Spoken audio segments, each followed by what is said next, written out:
put you on the spot, but you might say hi and sort of your interest in the project, and then I'll just sort of tag other people and let them practice participating. Thank you. I just want to welcome everybody this evening. I think this is an exciting adventure that the City of Burlingame has come together to really look at a different area of Burlingame and kind of have the opportunity to develop something wonderful and creative and kind of a new neighborhood. So I look at this as a once in a lifetime opportunity and look forward to working with everyone to develop a really cool finished product that everyone will be happy about. Something that, you know, we can bring new people into Burlingame and create amenities and open space just for a really vibrant area. So I thank you for giving the City of Burlingame this opportunity to work with you. Donna, would you like to introduce yourself? My pad is I'm on two computers. Just give me a second. Okay, sorry, didn't mean to catch you off guard. And I apologize for taking Councilmember Colson with our grid here. So welcome. Sorry, I had running. Swap. Okay. I'm gonna move to someone else. We seem to be everybody up. David. Yeah.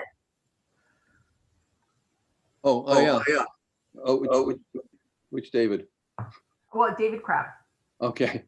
Yeah, my name is David Crabb. Represent the Sustainable Land Use Committee of the Sierra Club, and we're interested in urban planning and what have you, and in Burlingame. And we spent a lot of time working with Millbrae on the BART station work there, and got a lot of affordable housing there and other things. And this is connecting to that. And so we have some ideas about how to create a neighborhood and density and what have you. And so here I am representing Sierra Club. Excellent. I'm sure you'll have some great insights for us. Terrell, would you like to introduce yourself? You're on mute.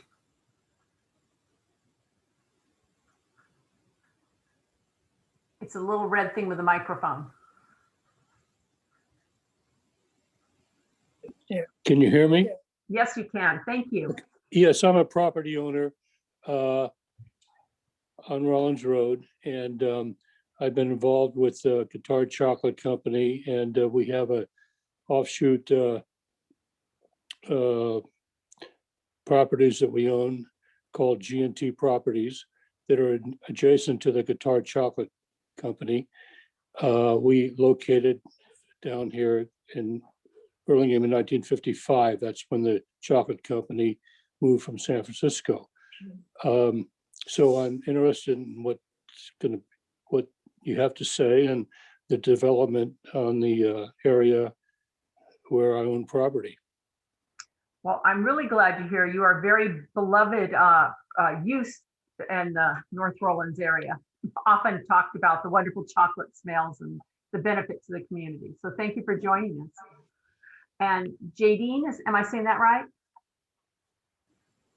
Yeah, so I'm Jadine. I'm just a Burlingame resident trying to be interested in what's going on in the community. I try to make use of the outdoor spaces. And there was a project that came up near me and I wasn't really looped in on what was going on. So I just try to be aware Burlingame citizen.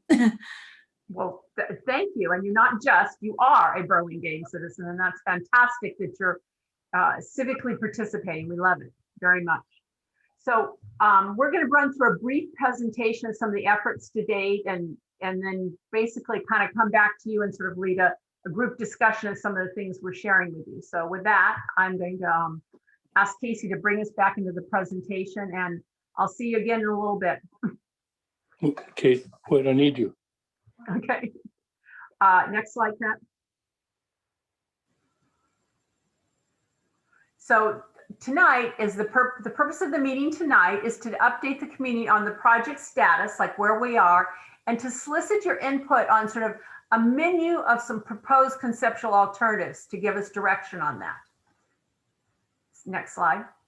So as I said, we'll be having sort of a summary of the activities to date, some of the sort of emerging project principles that we've collected after having done the first round of outreach, and then review, as we call it, concept alternatives menu, because it's not like A and B, but it's various options that can be woven together in different ways, and then the next steps. So with that, next slide. So just to sort of update people on it, this is our second round of outreach. We had a round of community outreach where we talked to the community. We have a CAC, it's a group of representative different property owners that we've been meeting with. We talked with the technical advisory committee that sort of represents various departments in the city. We attended a planning commission, and we had a community meeting, and we collected input during that round to sort of what people would like to see happen in this area. What do you want? What do you like about it? What do you want to see? And there were some emerging themes about wanting to enhance connections to the BART station, not the BART, excuse me, the train station, and sort of transit, improvements to North Rollins Road itself, the experience as you drove down the road, but also wanting to maintain the sort of industrial quirky character of the area, maybe, you know, sort of bring in art and makers and such that sort of reflected that. And finally, create an open space network that linked all the disparate pieces together. So we took that, developed some guiding principles, and then we once again, thank you. Thank you for that correction. It's like, whoa, where am I? So then we wanted to, we took those, developed some guiding principles, and came back with some alternatives. The presentation you're seeing tonight, we've already shared with the CAC. We've already shared with the Technical Advisory Committee. We shared with the Planning Commission, collecting input from each of those groups. Now we'll be collecting input from you and synthesizing towards the next step. Next slide. So in sort of the timeline we're moving through, we started in June of last year, and we, as I said, have held 2 rounds of community output. Once we complete this round, we'll be developing sort of a preferred concept plan. We'll come back to again and share that, and then we'll move into the draft specific plan. So this is a very systematic process, building on community input at each step before we go on. Next slide. So with that, I'm going to ask Cindy to sort of share some of the project principles that have come out of our efforts today. Great, thank you, Linda. As Linda mentioned, all the input received from the first round of outreach with the CAC, TAC, and planning commissioners and the community helped to create the project principles for the specific plan shown on this slide. They involve creating a new mixed-use neighborhood that retains and blends existing uses with new uses and development. So making sure that the evolution is really organic. The next principle is about nurturing community connection via a framework of open space that provides a rich variety of recreational experiences. So providing something, a little bit of something for everyone that comes into the plan area. With that, creating a new framework of open spaces that is accessible to all and multifunctional so that they serve many uses. This was really born out of all the feedback we got and people clamoring and saying that the open spaces should have multifunctional opportunities so that you can do outdoor shows or fairs and events of that like. One of the other guiding principles for the specific plan will be to encourage and promote environmentally and economically sustainable development and infrastructure. We want to celebrate North Rollins' industrial character and its unique history, create opportunity to promote local businesses and community organizations existing in and surrounding the North Rollins area, encourage creative opportunities for art as a distinguishing characteristic of the neighborhood, and lastly, ensure a smooth transition between North Rollins Road and South Rollins Road, understanding that Rollins Road in itself is a major thoroughfare starting at the northern end of the city and continuing through. These guiding principles all complement the general plan's policies for North Rollins Road and will inform the concept plan and the standards and regulations that will be part of the specific plan document. Next slide. Okay, as Linda had mentioned, the concept alternatives we're going to be discussing tonight is through a menu or elements overlay approach. So there's 5 categories shown here. We're really going to be focusing on the 3 middle on the slide, which is that of the focus area, encompassing the proposal of area boundaries, which we've defined based on context, the North Rollins and Adrian Road cross sections. So what do these multimodal travel ways want to look like and feel like? And lastly, open space, which is the public realm of connections and recreation. The elements of land use and the utility easement are important in the alternatives and will be continued to be explored by the team as we move along in the project. The land use is not changing from Rollins Road mixed use, so RRMU, but will be refined in this process for the specific plan. So we just want to make that clear. As for the utility easements potential, the team is looking at it, and we will discuss it actually as part of the open space category when we get there. But it does have its own private and public challenges that come with it. Currently, there is storage and some private recreational uses within the easement. So we're going to present some ideas of what we think could happen there, but we are also moving along, exploring this component, understanding that there's other challenges that will come with it. Rusty will get more into those concepts in the open space section. All right, jumping into the alternatives. So next slide. The first focus area alternatives, we're titling the central hub. So given that the overall land use is staying RRMU, the focus area approach starts us thinking about what can and should occur within the specific plan boundary in a more detail of smaller areas or zones that use the surrounding context as cues. This one has 4 focus areas plus the utility easement shown in the different colors on the screen. The main idea is that activity and intensity could be concentrated in the core in the yellow, which is area 3, titled Central. This area captures both sides of Rollins Road and proposes the idea of where potentially vertical mixed use could be appropriate to build up mass and scale. Looking east at area 1, this area essentially captures the entire northeast portion of the plan area between Adrian Road and the utility easement. This is where the Summer Hill project is proposed and the public storage facility currently exists. There's the proximity with Highway 101 and the utility easement edge to factor with whatever will happen in this area. As we move towards the train tracks, we have called this area out as Area 2, West Focus Area. What occurs in this focus area could take advantage of the open views to the hills while responding to the constraints of the train tracks. Its closer adjacency to the transit station will be quite notable for whatever uses and experience that will occur in this area. Area 4, Blender Focus Area, in the pink, really is about how do things in here start to address the transition to South Rollins and respect the existing single-family residential across the railroad tracks. As I've mentioned previously, the utility easement will remain its own separate area or concept element. On the table to the bottom of the slides shows the breakdown of acreage of each of these areas, and in this alternative, they are roughly equal, about 20 acres each. Next slide. Okay, so that was the central hub concept, and here we have the North Burlingame concept. This one explores what could happen if Area 3 in the yellow started from the El Portel channel along Rollins Road on both sides of the street for a majority of the street.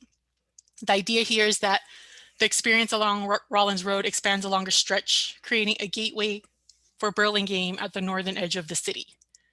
By allowing for Area 3 to be larger, there could be more room for a more organic development or activity pattern fronting Rollins Road, rather one that is all concentrated in the middle as in the previous concept. Area 1 in purple remains the same as in the previous concept. Adrian Road, Highway 101, and the utility easement are the contextual factors, and we felt like that probably won't change for both schemes. Area 2 West now specifically addresses the western edge only. Previously, it incorporated a part of the northern portion to address the transit station. And the blender blocks that transition to the South Rollins Road area in this concept are now 2 focus areas. Having 2 focus areas allows these to be more specific to the adjacencies of the single family residential to the south and what is around Rollins Road on that southern portion of the project area. The table here shows the breakdown of all these focus areas, and you can see from previous scheme, area 3 grows quite a bit, and other areas start to shrink down since we've split area 4 essentially into 2 parts now, which is now 4 and 5. And the utility easement remains separate as noted in the previous scheme. I'm going to pass it to Rusty now, who will go over the open space concepts. Great, thanks, Cindy. All right, so in talking about the open space for this plan, overall, it's very important that if people are going to be living and working here, that they need to have some reasonable access to an open space system. So current precedent in the city is roughly about 3 acres per 1,000 residents, which gives us a goal to shoot for as we refine these concepts, these open space concepts in addition to these the land plans. And I think we're pretty fortunate to have this site in a way that it forces us to get creative about the network that we're working in. And I think in the end, that's actually going to benefit this, because it's going to give us something really unique, which what we've heard is what we're striving for, is a unique new neighborhood. So in conceptualizing these 2 plans, we really tried to envision how people would move through the site and what areas there might be out there existing right now that we could build upon. So tonight we have 2 high-level schemes that it seemed to achieve both of those goals of movement and amenity space. And the elements from each, like Linda talked about, it's more of a menu. So they're interchangeable, they're plug and play with each other. So they don't necessarily stand on their own, so to speak. They can be mixed and matched.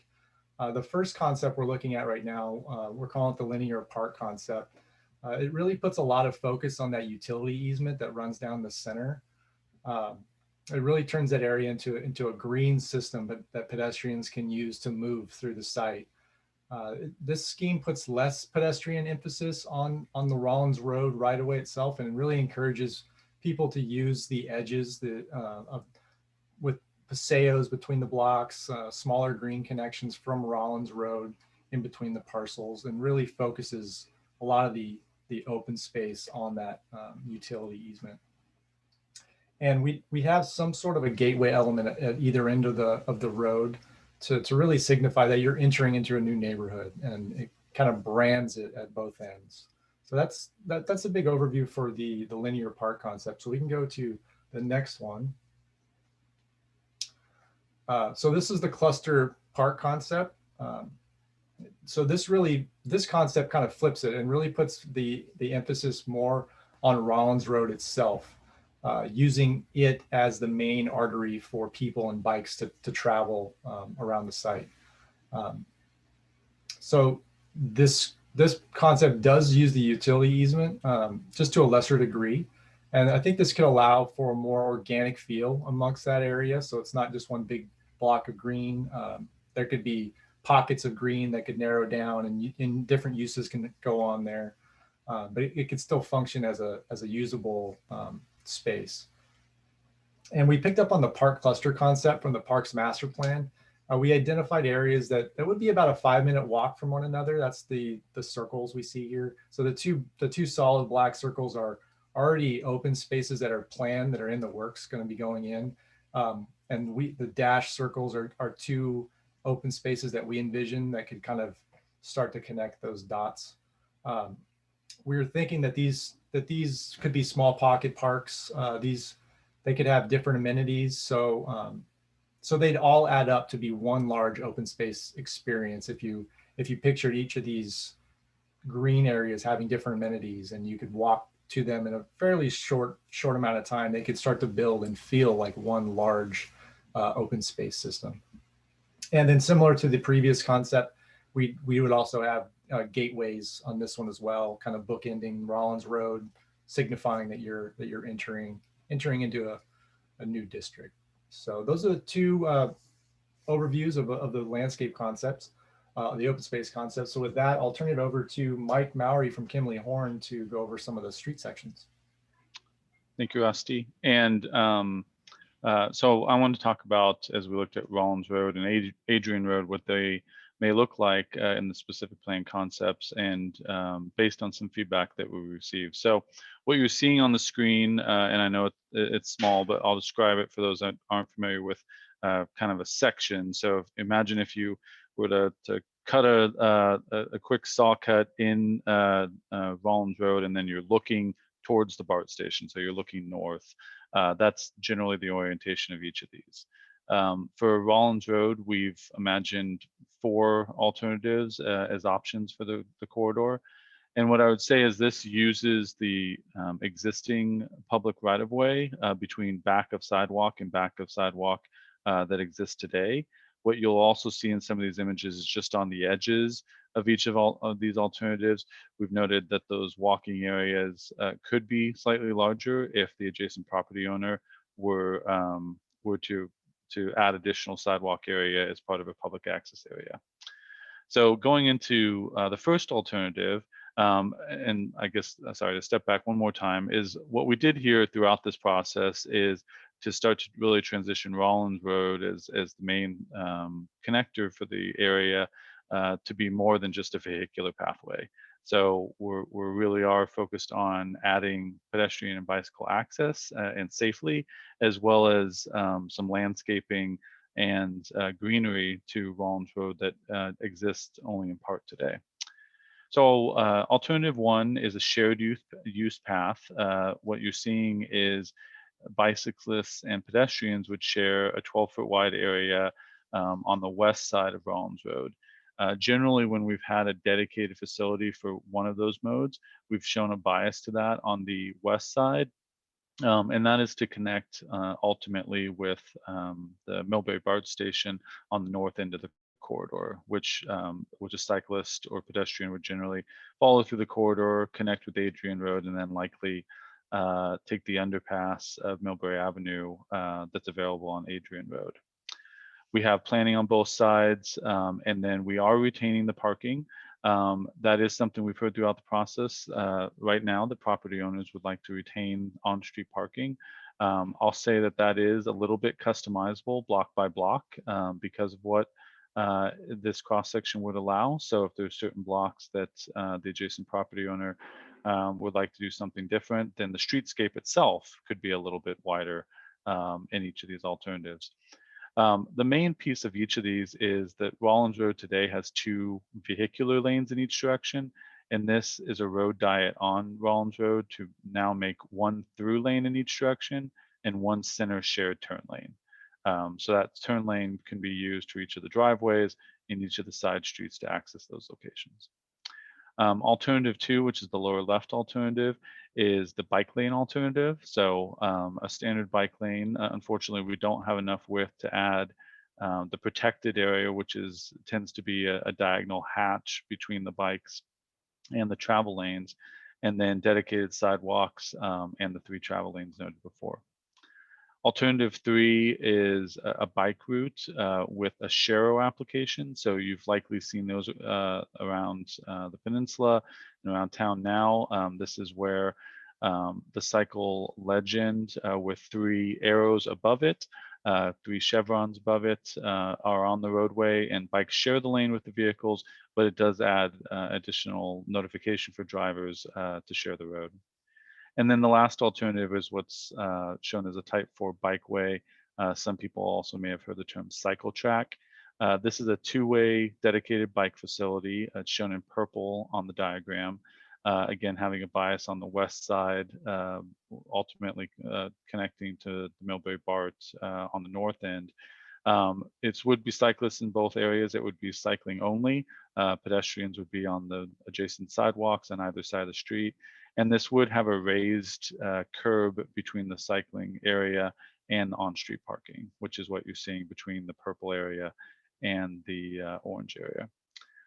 The other thing I'll note is that, and you see on the bottom right, is that with retaining the on-street parking along the corridor, there is an option also at the side streets to add a bulb out feature and really bring in the corners, allow pedestrians to have a shorter crossing distance by those 7 or 8 foot widths of the parking area.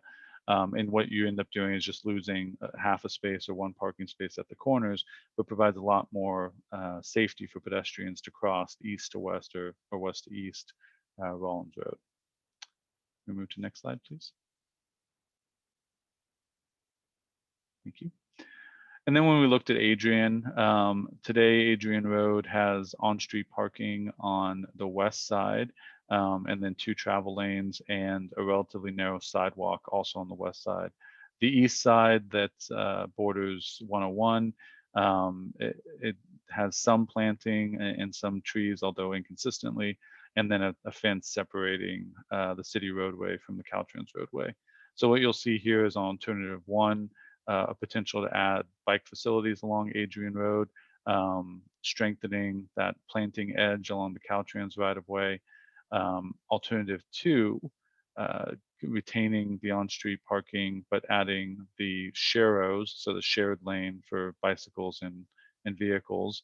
And then alternative 2B is the only alternative that would actually remove on-street, I'm sorry, it removes on-street parking, as does alternative 1, but has a planted edge on both sides. Again, throughout these meetings that Linda has summarized, we've heard a lot about adding those landscape edges, adding planting along each of these corridors, and really alternative 2B along Adrian is the only alternative that would do that. Last thing I'll say is that both Adrian and Rollins Road, this is within the right-of-way that's there today, generally within the curb-to-curb that's there today, although with maybe some changes in the planning areas. But this doesn't necessarily change the area that the city owns and operates today.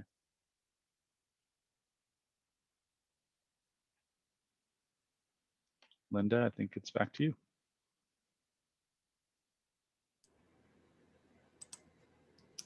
So Linda had to jump off. So at this point is when we wanted to ask for any inputs or questions that you guys have. And then we have the 2 open space concepts side by side, as well as the 2 land plan concepts side by side. And we can get some feedback, and I'll be taking notes from you guys.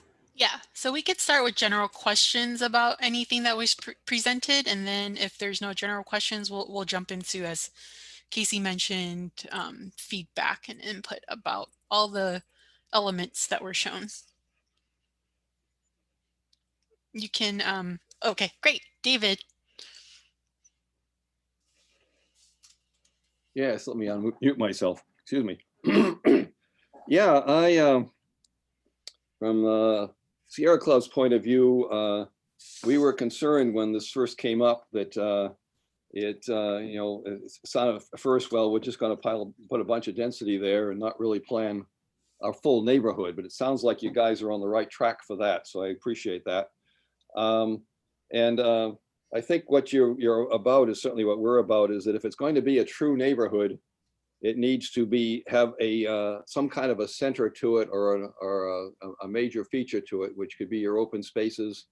I personally like the linear park, maybe combined with a couple of those pocket parks as well, because the linear park gives you a chance for a bikeway as well as a pedestrian way.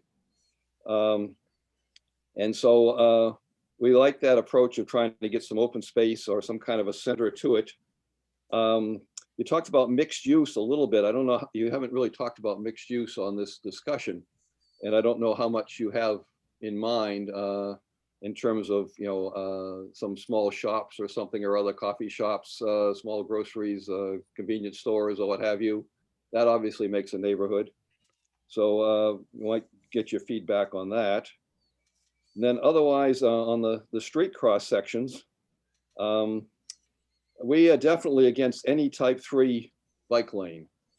They're always unsafe. Sharrows do not work. They're an unsafe route.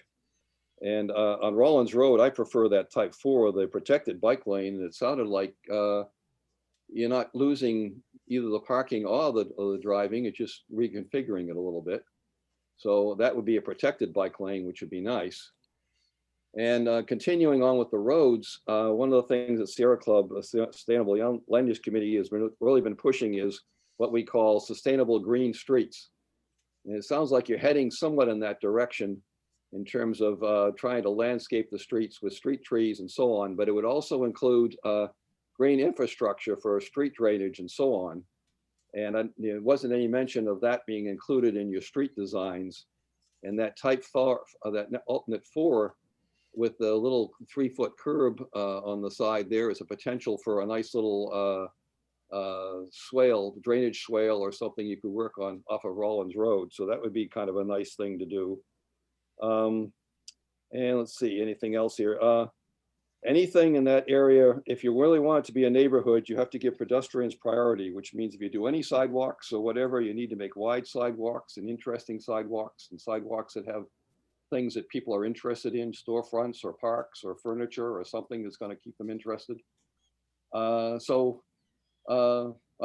said a lot. I'll wait to see what other people have to say, but I'm curious about the mixed use. Can you fill that in a little bit for me?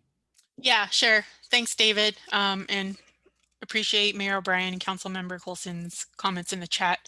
Trying to get questions out. And so you did have a question, so I'll answer that. And understand you had the floor, so appreciate your comments that you provided as well. But to answer your question about mixed use, we have not designated in terms of acreage or quantity what those land uses are. Again, the overall land use is not changing from RRMU. And as the specific plan document evolves, we will be refining the definitions of those land uses. Currently, the existing interim zoning has specific categories as what is permitted and what's not. So we are looking at that as a team and expanding on it too, and to include temporary uses and that like, and we'll make recommendations of what could occur more appropriately in the specific focus areas that we've started to show. Cindy, Hopefully I'd like that gives to, you some answers your questions a little. yeah, Sorry, and another question, just so others hear it, or item that was brought up is the street treatment. I think it's important for folks to hear, and I should have said it during my presentation. The landscaped edges that you saw on Rollins Road and Adrian, for that matter, are intended for street treatment. So we have had discussions with city arborist on what their ideal cross section would be, and what we've represented is at least the minimum that they've noted, and then those areas would be used to treat runoff from Rollins Road and the sidewalk areas, essentially the public right-of-way treatment. So just a clarification, thank you. Mayor O'Brien, did you have any questions or? No, Yes, I do. One was just actually a comment to a question from the Sierra Club representative, that we are looking at multi-density, considering that the state mandates RENA numbers. We need to reach those numbers. That's one of the reasons why we are incorporating Rollins as a kind of future neighborhood. So that's my comment to that question. Secondly, my question is in regard to the linear park. What are the restrictions that we would have in that area due to the fact there are power lines up above? That's a great question. Rusty, can Yeah. you provide some more details about what the limitations? We definitely will have some limitations. They do evolve, and they're getting more and more stringent as all the wildfires and stuff are happening. Typically, well, as of recently, we can't plant trees directly underneath the power lines, and we have to be cognizant of any subterranean infrastructure that might be under there as well. We have been able to do some like gentle landforming, so berms and stuff like that to kind of frame the spaces, but it will generally be pretty open in certain spots, and the areas that were outside of the easement will be able to landscape with trees and stuff, but the center area will probably be pretty open and functional and usable just because of the strict regulations that we have to kind of stick to. So my follow-up question then to that is, what would then, can you maybe explain what the square footage would be if you were doing a park area there versus what would the square footage be in the cluster parks? At least we can kind of visualize those size of those open areas. Well, I could say that if you were to look at that linear park, you could fit the width of like a junior soccer field width-wise, and the length-wise we're fine on because we have a ton of that. But I was looking at just what could we fit in there if like we really wanted to put an active open space element, and you can get a junior size soccer field in that width.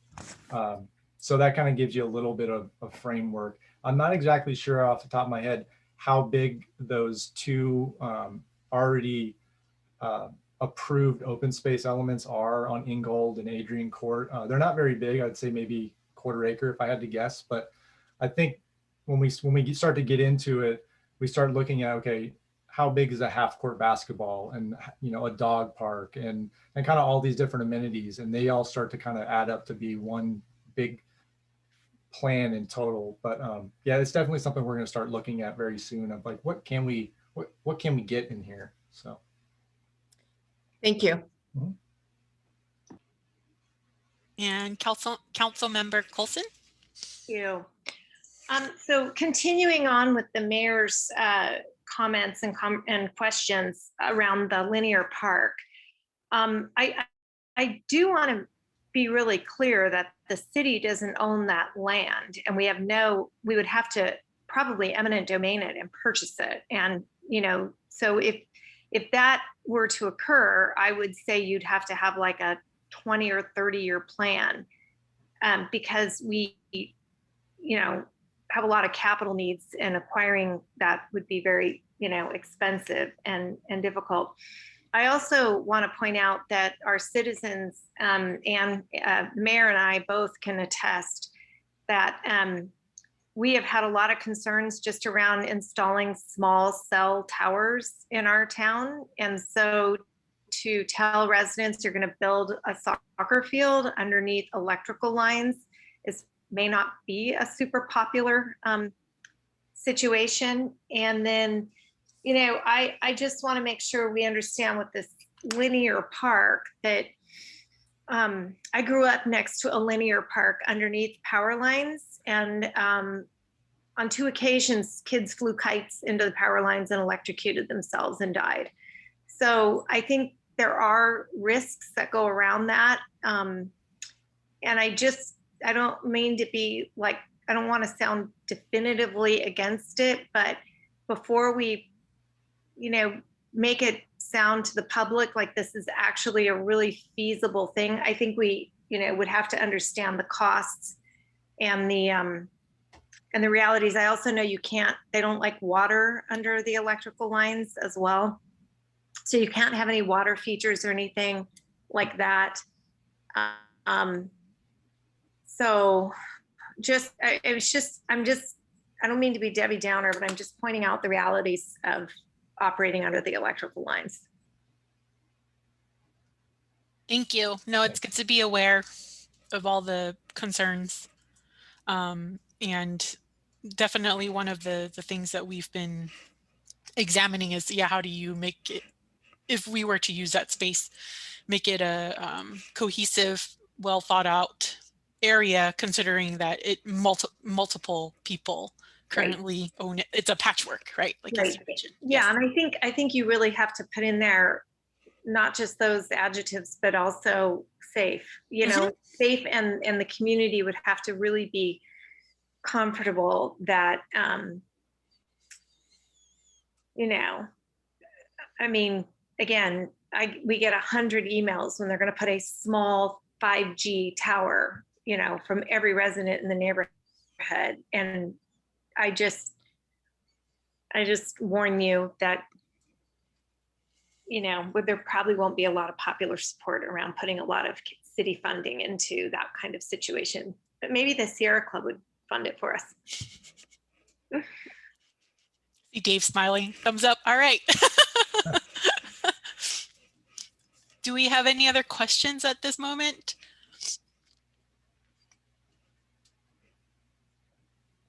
All right, if not, we can get into more of the share backs, which David, thank you for starting.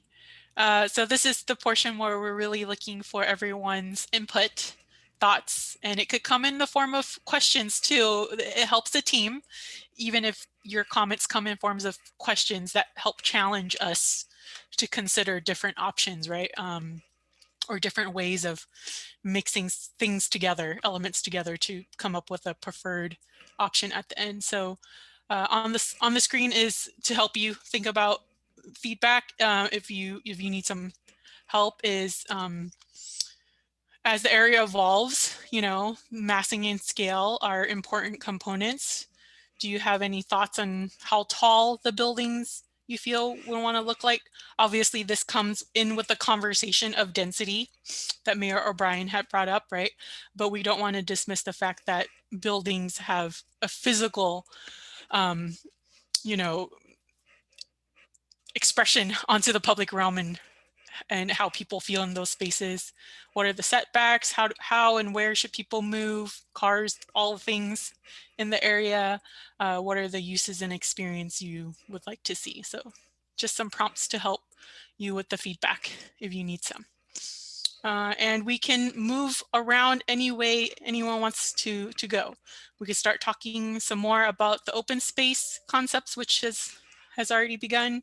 We can go back to the Rollins Road and Adrian Road cross-section conversations, or talk a bit more about the focus areas. So you can use the little hand. So David has his hand up, and we'll just kind of call based on that.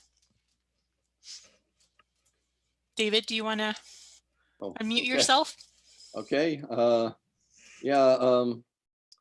Again, if you want to make this a viable neighborhood, you do need higher density. And so you're going to need some significantly large buildings, you know, at least probably 4-story, maybe 5 in some areas. They have to be, you know, designed so that they're not going to be, you know, like literally next to a single family neighborhood. You need some transition going on. But I think that if you think about trying to just keep it to like 2 or 3 stories, you're not going to get enough density out here to really create a vibrant neighborhood, especially if the neighborhood should include some commercial space that would help the neighborhood. What Sierra Club likes to try to think about is what we call the 15-minute city. Not us, but it's in the air about from sustainability groups. And it's the idea that people should be able to live in a location where they can get to most of the major things that they need in life in 15 minutes. The local grocery store, to a restaurant, to open space, and so on. But the only way you can do that is to have somewhat reasonable density. Our typical single family neighborhoods with 1 house per lot is just doesn't have the density to do that. So I would say, you know, consider serious density. It looks like you've got a few proposals already that are pretty good sized buildings. So that's one comment I have. Let's see. Trying to remember what your questions were now, going back to the original slide, but the connections are important, and you've already highlighted that, so you know that you've got to connect things together. Again, we prefer pedestrian connections more than automobile connections as much as possible. Prioritize pedestrians and bicycles and alternative transportation like scooters and other things over the car.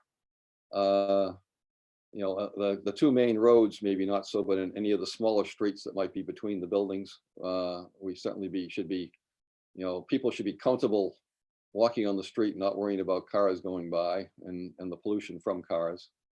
So those are a couple of thoughts, I think, that kind of reflects where we're at. But think in terms of that 15-minute city. Think about what makes a neighborhood. And I don't know how many of you were ever brought up in, you know, relatively dense neighborhoods or even not so dense neighborhoods, and you could actually walk to a local store, or you could, you know, I've been brought up in both cities and suburbia, and being able to walk to a local store within a mile or a half mile of your house is gets you out of your car, and it's good exercise, and it makes a neighborhood. Thank you. Thank you, David. Kevin, did you want to follow up on that? I do see that Councilmember Colson would like other members of the community here tonight to answer that question too. But Kevin, if you had a follow up before we open the floor. Yeah, just to because I know we kind of started this meeting with an assumption that people kind of know the underlying zoning, and in fact, maybe they don't. So certainly density this is an area where the city sees it's appropriate for relatively high density, and in fact higher than 4 and 5 stories, maybe 6 and 7. But that said, I think some of the concepts that we saw with the central hub versus the northern gateway is, what is there a desire to have buildings look a certain way in some areas, and then maybe as Mr. Crab mentioned, tapering down on the sides or something.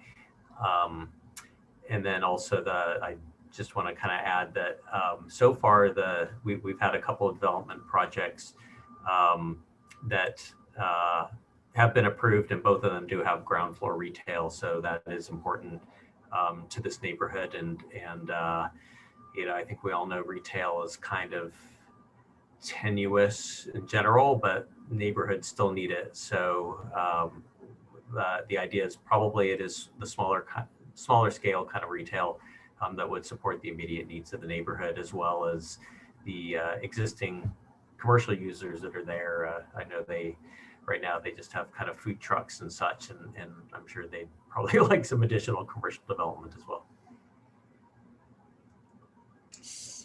Mayor O'Brien? I actually was going to echo what Kevin said, just to kind of give a little more information and insight to David, because I'm not sure if he's been in earlier meetings. So I was just going to stress the need for the higher density, especially close to the transportation, and that we are incorporating, that retail and the amenities, because we do want this to be a neighborhood. And amenities, both meaning, retail and entertainment factors.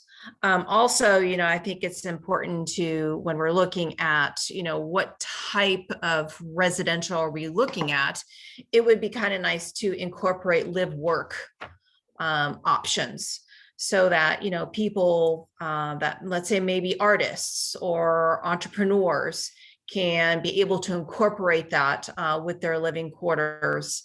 And then also to look at both, rental property and also entry-level ownership.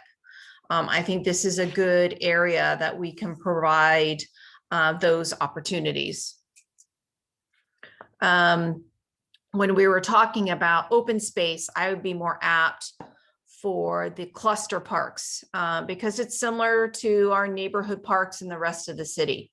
I do have concerns about open space under, the power lines there. And I'm not sure if people in the city are going to be as apt to gather in that location versus cluster locations. And I think cluster locations are kind of nice because then people can walk to the various clusters, or if it's close in their neighborhood, they're going to be more apt to go what's close to them and walking distance rather than driving. So I think that could be beneficial. In regards to the Rollins Road parking bicycle setup, I actually like the type 4 bikeway. I think because we have so many big trucks, semis, ambulances, it's, our industrial area. There's a lot of traffic going in and out. I do think the bicyclists need to be protected. And so I think that type 4 works best. And then in the side streets, I think the Adrian, I think it's alternative 2B is the one that I like best there, because I do like that additional landscaping incorporated. So those are my comments for now. Thank you. Great, thank you. Jadine and Lily, I would love to hear any feedback either of you two have. if you would like to share. You can also type in the chat as well. I guess we're the only representatives of the community. So I mean, I just want to say I represent myself. I don't represent any organization. And I'm happy that you're looking into all these things because I live in an area where there's a building going up near me, and I feel that we didn't really have much opportunity to weigh in on open spaces and heights of buildings and things. So I appreciate your looking at that in this area. I live on the other side of the train tracks. So with regard to the open space, you know, again, I'm not an expert on power lines and the rules about that. I think either concept could work for me. I like the linear because there's just more green, but I definitely recognize the issues and challenges with being near power lines and things. So I'll defer to, you know, those more expert to try to figure out what works best. But I am just an advocate for more open spaces to gather outdoors, especially now. I think even after the pandemic calms down, we'll be trying to highlight distancing and spaces. With regard to the streets, I am an advocate for bikes being separate. So I like type 4 as well. I could also be okay with type 3, but you know, type 4 is nice because each group, pedestrians, bikes, cars, trucks, they all have their own places and it's quite well protected. The issue I have with type 1 is bikes and pedestrian sharing.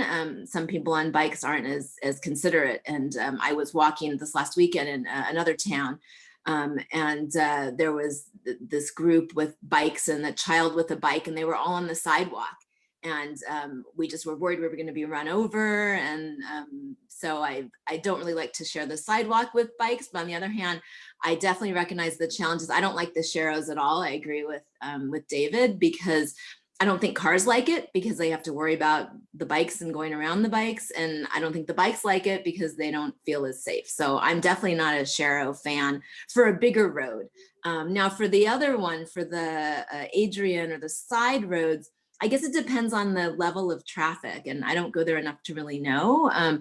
Maybe a sharrow could work in that situation if the traffic is really rare.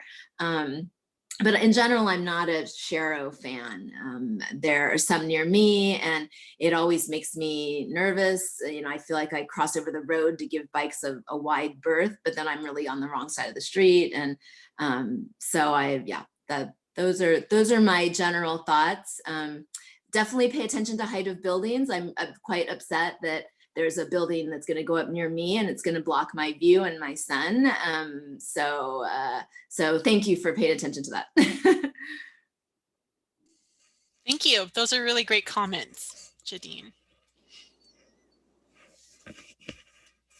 And Lily, another invitation. Oh, great. I see you unmuted. Great. Thank you.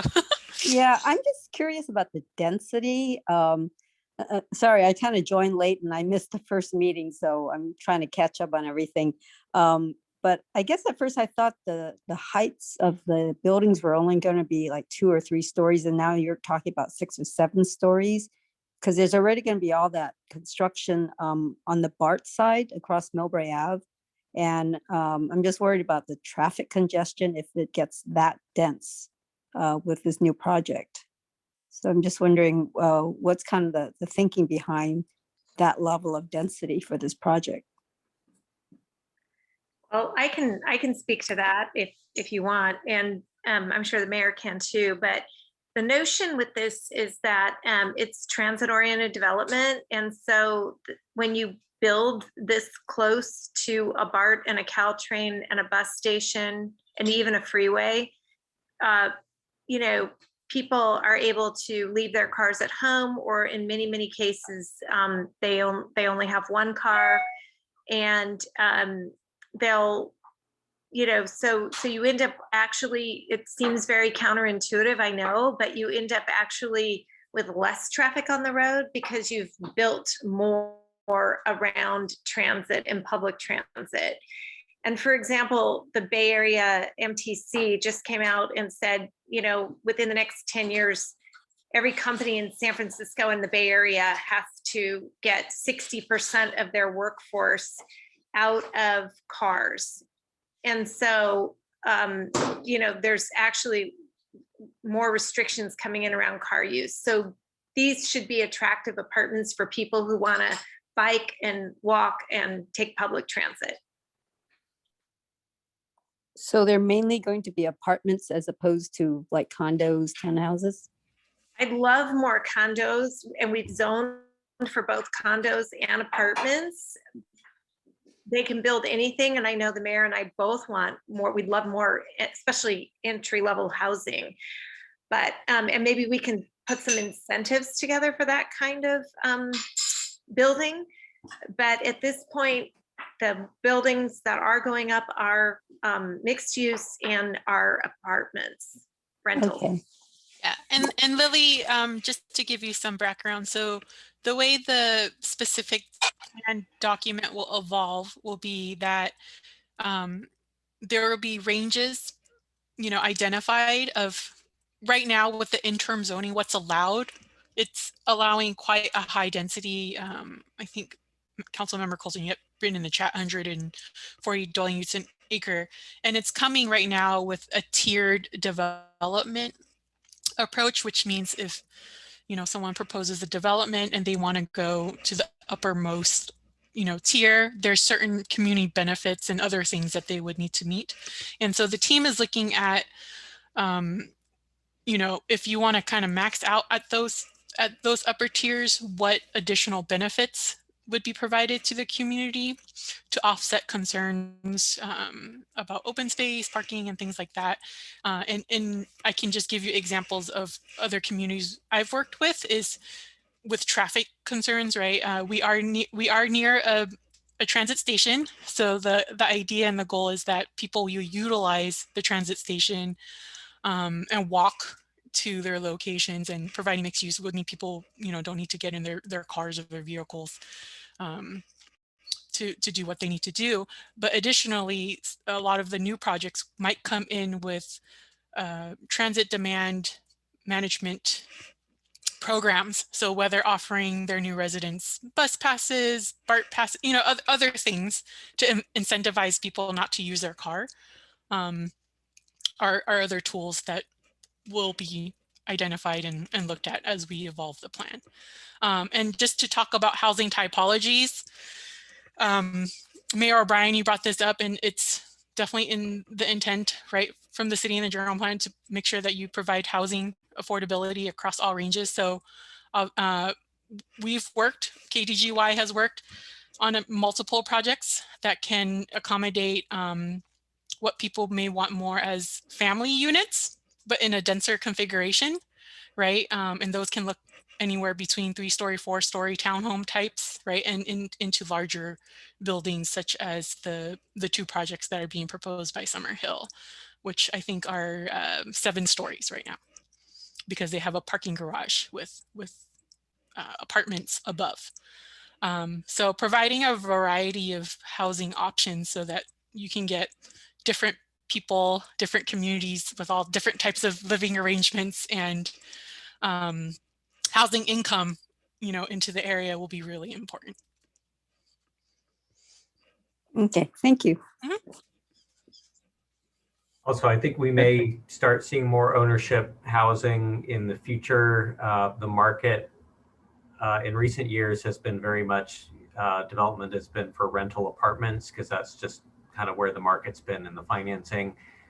Since COVID, rents have softened considerably, whereas ownership housing is quite sought after. So I would not be surprised if we start seeing more condos, maybe townhouses and such as well. And it would be nice to have that diversity. And the other thing, which I think is kind of cool in our current zoning, is the live work units, we allow them to be counted as either residential or commercial, so that you can kind of, if you're really trying to kind of get your numbers up, and you could kind of have all your residential units and then have on top of that some live work units that would be not counted towards your total. And then that again gives you this kind of diversity of different housing types. And some of the new projects will have they're not quite classic live work units, but they're designed in that kind of loft style on the ground floor where they have the kind of storefront. And so I think there will be some neat looking units here that'll be different than what we see elsewhere in town.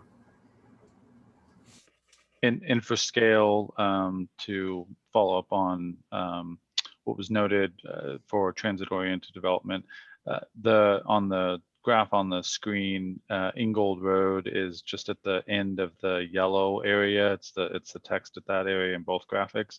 That's approximately a half a mile from the intersection of Rollins Road and Millbrae, which would be considered generally the easier radius for pedestrian walkability to a transit hub. So just for scale, how the corridor connects to the Millbrae Caltrain BART transit hub.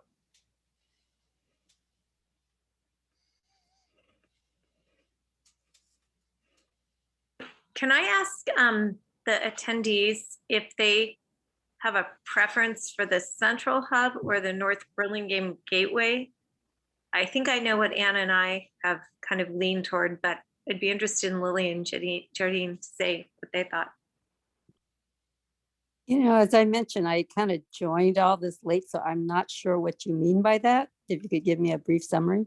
So the two pictures here, and I think the main concept on this is, I guess to me the most important feature is really, do you want this long Rollins Road kind of thoroughfare where there's walking in the parks and kind of that concept, with the gateway being up on Adrian and then the parks like this? If you go back to the slide before, or you have the yellow zone here, which is a little more compact, and it kind of reaches into that blue zone. So it sort of compacts down the sort of biking area and creates more of a framing. You may not have an answer. You can think about it or look and then always write us back later. Yeah, I think I'd have to kind of study this a little bit. You have this on your website though? Yes, we have this on our project website. We'll put this presentation up. Okay. I guess I don't really have a strong preference. You know, looking at them, I can see the benefits of either. I kind of like the North Burlingame Gateway, but honestly, I'm not in that area on a regular basis to know what would be the best thing. And then I think it'll change as that BART Caltrain station gets established as well. So I kind of like the North Burlingame Gateway with the idea that maybe there's more of that kind of green space along Rollins Road, and it's not just kind of locked in by the other neighborhoods, which is what it looks like more in the focus area central hub, but the central hub one. But again, I honestly don't have a strong feeling. Thank you. I don't know if Mayor O'Brien commented, but so where that little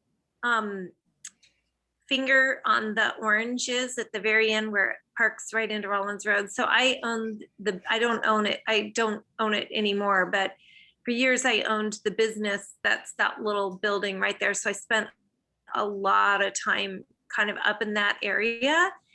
And you know, it's interesting because on this line, we get in this map, you get kind of this big line of demarcation. But when you're actually there, it's really hard to tell where Burlingame and Millbrae start and stop.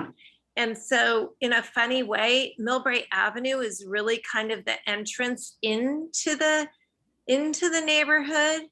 And although Millbrae is at that top area by Adrian, where the car wash and everything is, to me, that's why I feel like you could push out to this gateway one, because you actually still even have a little bit more of a tail before, you know, so it's not like you're going to be turning right off a big major artery into the neighborhood. There's a transitional couple blocks. And so to me, focusing and pushing that entrance up to the front and giving a longer sweep to the actual neighborhood would probably lay out well.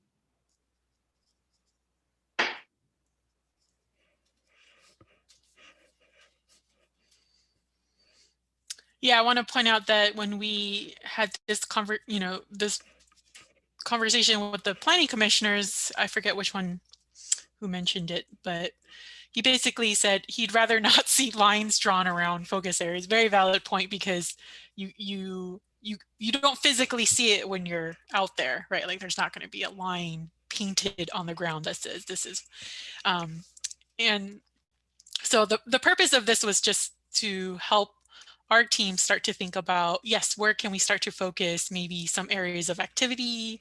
To your point, Councilmember Colson, do we want to look at the creation of a gateway sooner rather than later, right? I think that's a very good comment that technically between Millbrae Avenue and the channel, there's already this transitioning happening. So creating that entrance to Burlingame earlier might be better, because people are starting to walk in anyway from the transit station. Yeah.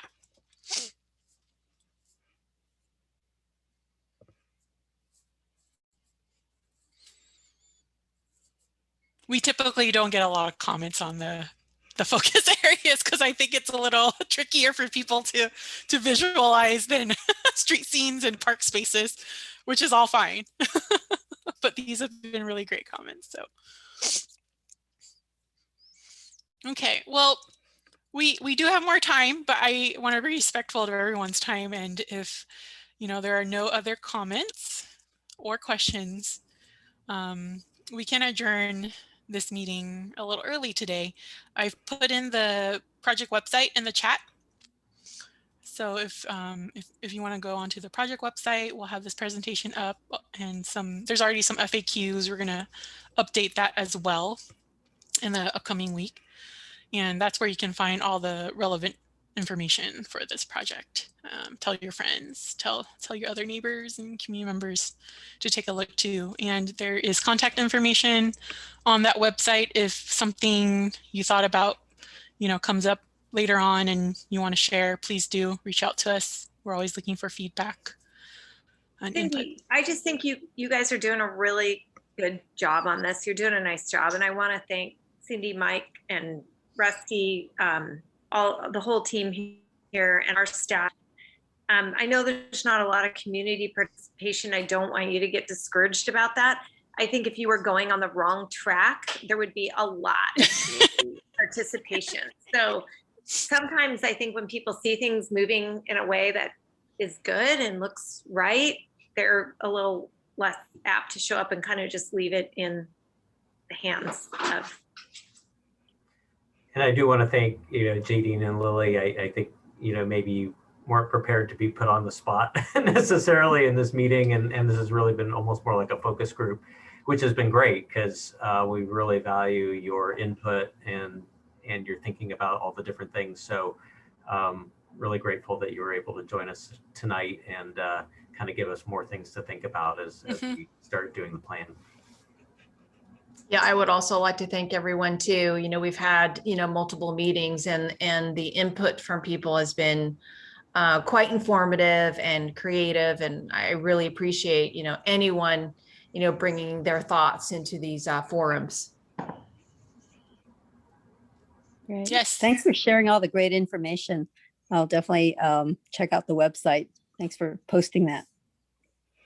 And there's also a contact, Amalia, like I said, is our project manager, and the email that is hello@North Rollins Road Specific Plan.com goes to her. So, and then she can talk to anybody on the team as well. So definitely, if you do think of things, or your neighbors or what have you, that's a way to get in touch with us at any time. All right. Thanks, everybody. Thank you for your time. And yes, we'll be in touch with next steps. So thank you. All right. Have a good night. Thank you very much. Have a good evening. Bye.